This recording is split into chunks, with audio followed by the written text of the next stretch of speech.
Hello everyone, আসসালামু আলাইকুম। Welcome to my another new blog. আশা করি সকলে ভালো আছেন এবং সুস্থ আছেন। প্রথমেই আমি আপনাদের কাছে সরি বলতেছি, এতদিন অনেক ব্যস্ততার কারণে ভিডিও দিতে পারি নাই। ফোন থেকে রেগুলার ভিডিও দেওয়ার চেষ্টা করব ইনশাআল্লাহ। আশা করি আপনারা আমার চ্যানেলটা সাবস্ক্রাইব করে এবং ফেসবুক আইডিটা ফলো দিয়ে পাশে থাকবেন। আপনারা অনেকেই জানেন আমার বাসা টাঙ্গাইলে, তো চলেন ভিডিওটা শুরু করা যাক। তো আজকে আমি চলে আসলাম সিরাজগঞ্জ এনায়েতপুর হসপিটালে। আপনারা অনেকেই হয়তো এই হসপিটালের নামটা শুনছেন।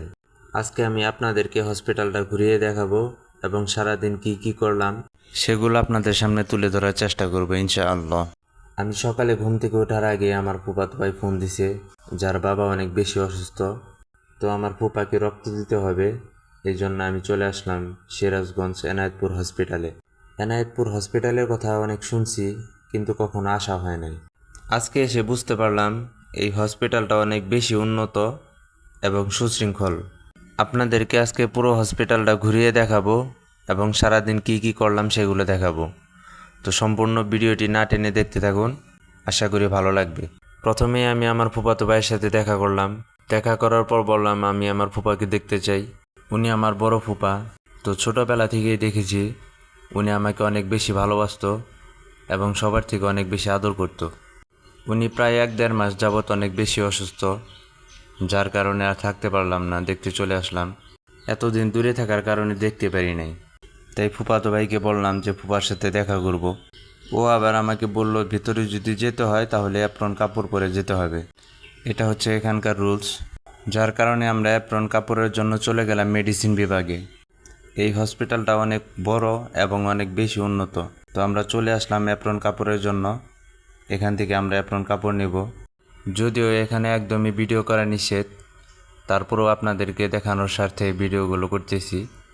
আমি শুনলাম এই হসপিটাল নাকি এশিয়া মহাদেশের মধ্যে 3য়তম হসপিটাল।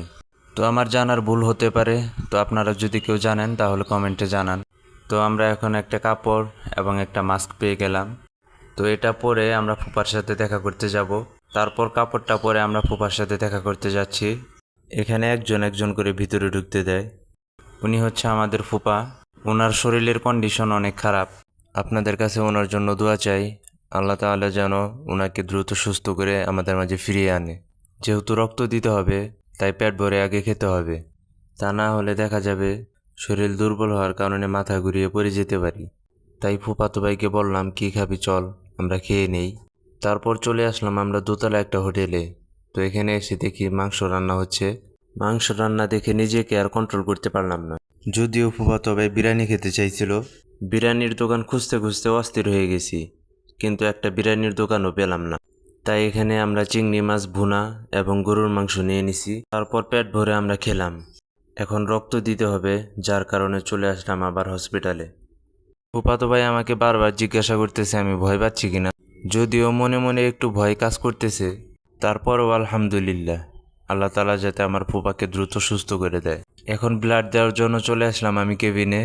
অনেক দ্রুতই দেখলাম ব্লাড পাস হচ্ছে ব্যাগে। ব্লাডগুলো আস্তে আস্তে যাচ্ছে এবং আমার শরীর দুর্বল হওয়া শুরু হচ্ছে। তারপরেও আমি আমার ফুফাতো ভাইকে আগে জিজ্ঞাসা করলাম যে 1 ব্যাগ রক্ত দিলেই হবে কিনা। তখন ও বলল যে 1 ব্যাগ রক্ত দিলেই হবে। যদি আরও রক্ত লাগতো তাহলে আমি আর 1 ব্যাগ রক্ত দিতাম, যদি 2 ব্যাগ রক্ত দেওয়ার অপশন থাকতো। এখন রক্ত দেওয়া কমপ্লিট। এখন আমরা বাড়িতে চলে যাব।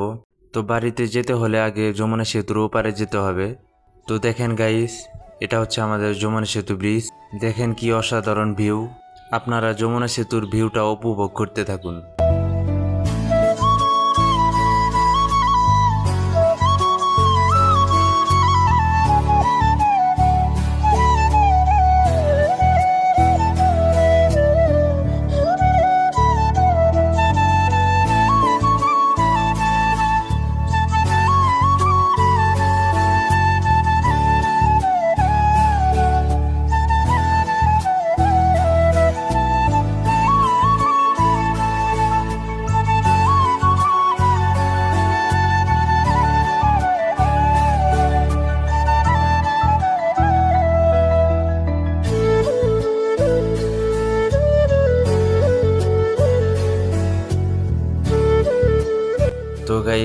ভিডিওটা এখনই শেষ করব। ভিডিওটা ভালো লাগলে like, comment, share and subscribe করে দেন। আমাদের জন্য দোয়া করবেন। আল্লাহ তাআলা যেন আমাদেরকে সবসময় মানুষের পাশে নিঃস্বার্থভাবে থাকার তৌফিক দান করে। তো ভালো থাকবেন গাইস। আসসালামু আলাইকুম ওয়া রাহমাতুল্লাহ।